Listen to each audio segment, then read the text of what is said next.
Здравейте ви, приятели! Честита нова година! Честита ви новата 2026 година!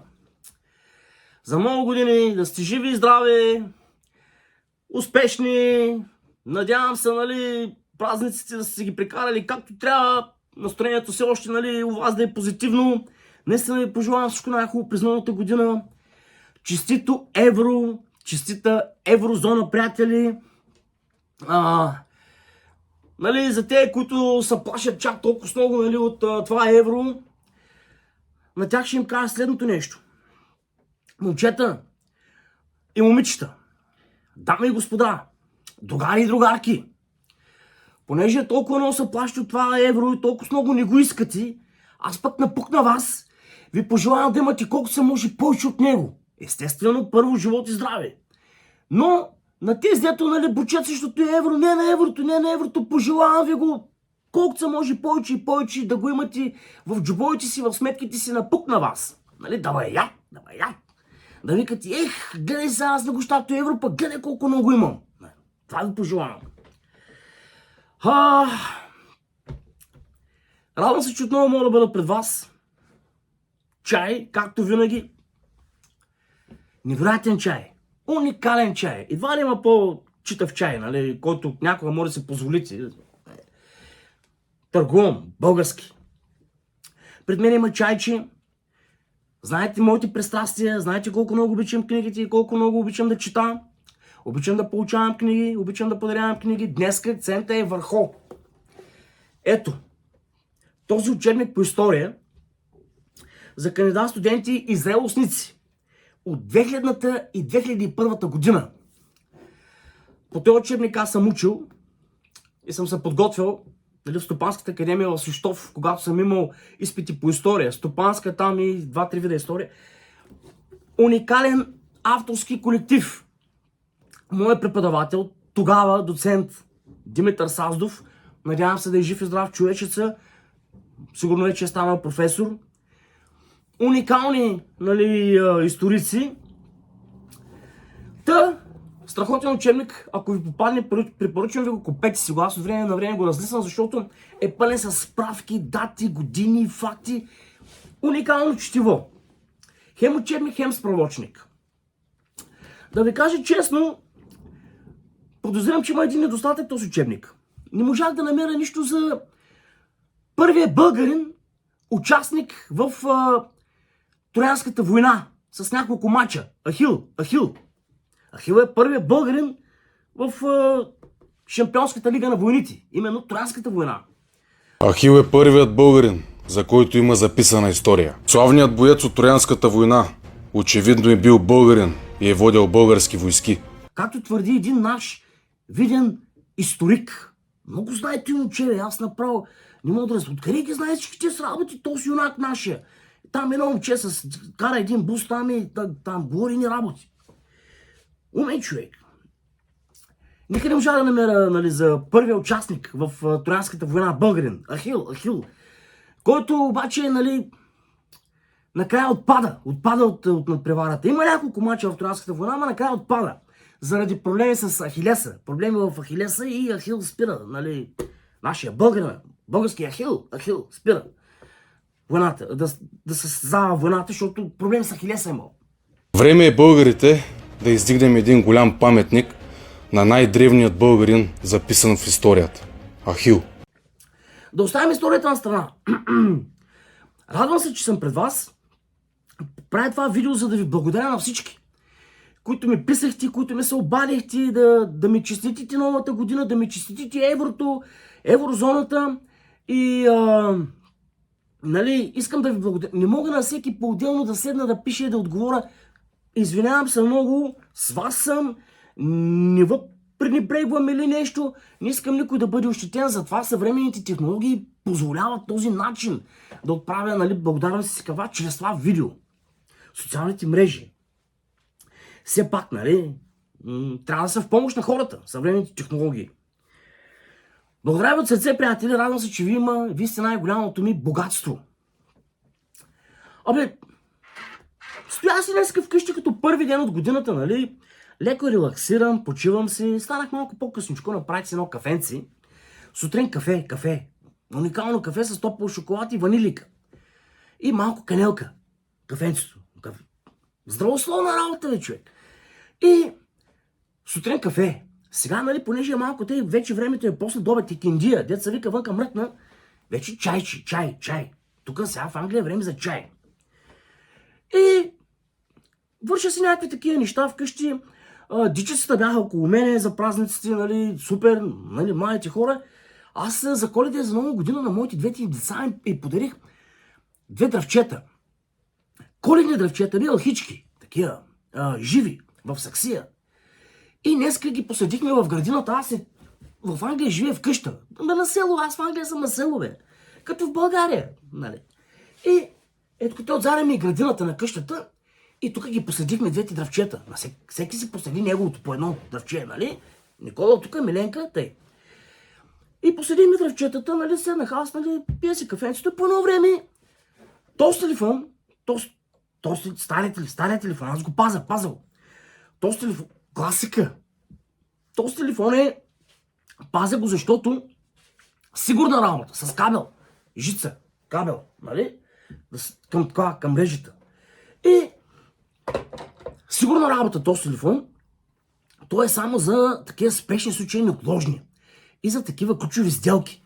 За много такива VIP клиенти, нали, контрагенти, дето с тях, нали, сме бизбизе.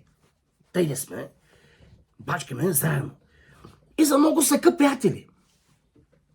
И т.е. по принцип този телефон някой път звъни 1 път на ден, някой път звъни 2 пъти на седмица. Обаче днеска, още 1 януари, нали, ще към скипва, нали, той такъв има един звън, нали, знаете старите телефон как звънят, нали, чува се цялата махла. Идвам аз, ало, кой бе, понори, един приятел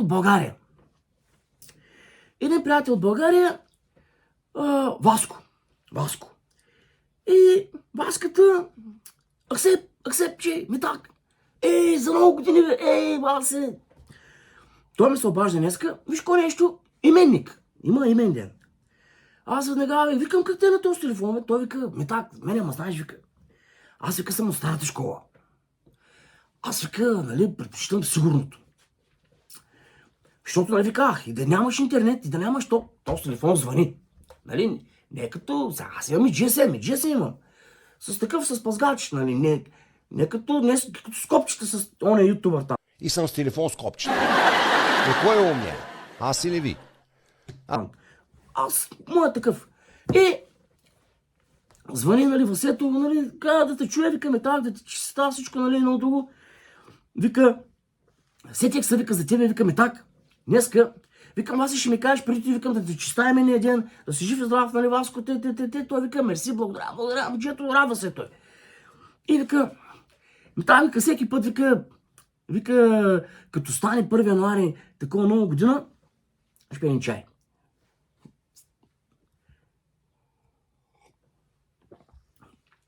Вика, сещам се за тебе. Помниш ли, вика, като бяхме ученици в техникума, как, вика, празнувахме една нова година в Котел, вика, на един хотел. И как, вика, слушахме Битълс. Вика, и Джон Ленън.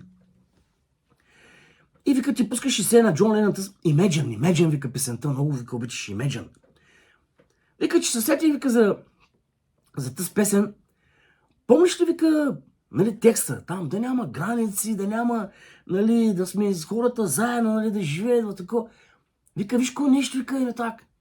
Вика, днеска за първи път, вика, се чувствам един такъв, вика, малко.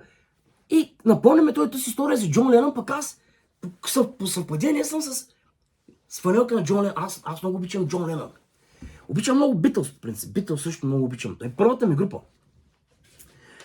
И той вика, виж кой нещо, вика, върчет. Слагаш, вика, сега от тези, вика, новите пари. Бам, вика, слагам, вика, в джоба. Вика, и като тръгна, вика, от София, чак, вика, до Ламаша, вика, до тебе, вика, му разстигна. Без, вика, да минавам граница, да ме проверяват, без, вика, проблем, без тако, без, вика, разменям пари, без, нали, и, вика, много, веднага, вика, сетях за тебе. Значи, виж, за какви работи хората се сещат, нали, за мене, споменават ме с добро, нали, правят асоциации. Хубаво ме стана някой път, нали, хората, тъй като говорят такива неща. И той вика, и зато вика, реших, да се обада. Викам, много, викам, ти благодаря. Викам, хубаво, викам, че такива асоциации правиш, викам, пожелавам ти го, викам, вас от сърце, викам, нека да си имаш, викам, евро да си изкарваш, да си, викам, жив и здрав, да си мотивиран, ти си умно момче. Когато, викам, да решиш, слагай, викам, еврата си в джоба, тръгвай, париш колариши, париш самолетиши, кочи, викам, бръмчи си където искаш, заповядай, викам, еламе на гости. Той вика, аз, вика, зато и се обаждам, вика, ама друг път, вика, ще говорим. Сега, вика, само, вика, нали, исках да ти чиста. Много ме стана приятно, нали, скъпи мои приятели, вие наистина сте ми много скъпи, особено 3-4 от вас. Знаете за кои говоря. Защото с тези вашите... Ама както и да е, да сте ми живи и здрави, ще продължавам да сколкото и когато мога, нали? Защото да не сте ми чак толкова много скъпи приятели. И хубаво едно такова ме стана, нали? Той момче като ме се обади. И аз сега като първи ден, нали, знам, че ситуацията е малко такава една, как да ви кажа, някои хора са лута, други хора се радват, други хора страдат. Обаче, един наш сънародник, сега умишлено няма да му цитирам името, той е такъв музикант, нали, много популярен. Човекът каза така: момчета, животът е прекрасен, аз също съм на същото мнение. И ще става все по-хубаво. Затова, че това искам да ви кажа. Скъпи приятели, скъпи сънародници, от ден на ден, повярвайте ми, живота ще става все по-лесен и все по-хубав. Говоря в България, за българите. Ето, една крачка сме напред. Вече сме там, където ни е мястото. Нали? Вече сме в така наречената Шампионска лига. Нали? Вече сме в един съюз, в който, нали, знаете там приказката за Ханко брат, там с пръчките. Нали? Важното е какво пише на българското, на стария парламент. Съединението прави силата. Нали? Тая буквичка U.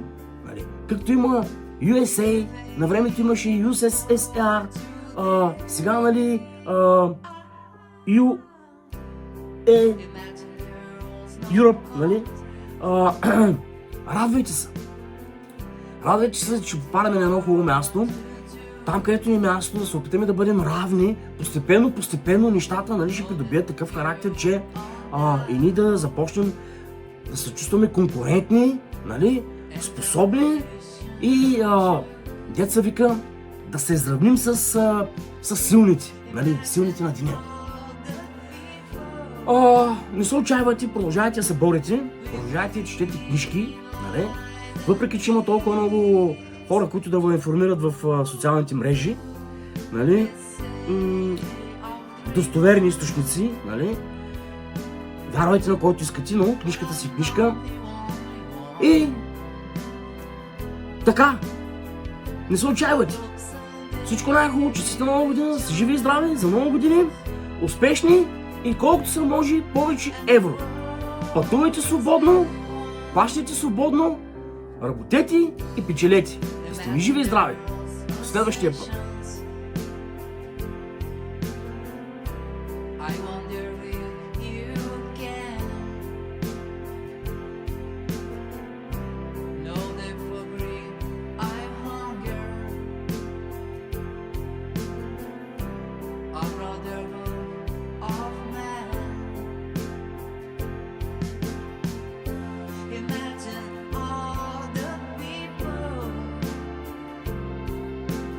Chatting